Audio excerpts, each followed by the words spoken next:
জানেনে আপোনালোকে বোৱাৰী এজনীয়ে শহুৰ ঘৰক কিয় নিজৰ কৰি ল'ব নোৱাৰে?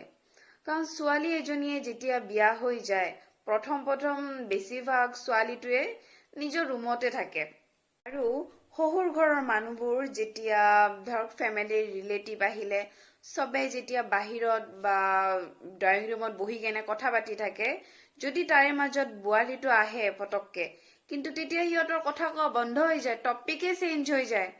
বোৱাৰীৰ আগত একো কথাই নকয় আৰু ঘৰত কিবা এটা বস্তু কিনাৰ সময়ত ঘৰত চবকে সুধব যে কেনেকুৱা কালাৰৰ লাগিব বা কেনেকুৱা লাগিব, কিন্তু বোৱাৰীটোক কেতিয়াও নুসুধে যে তোমাক কেনেকুৱা কালাৰ লাগিব।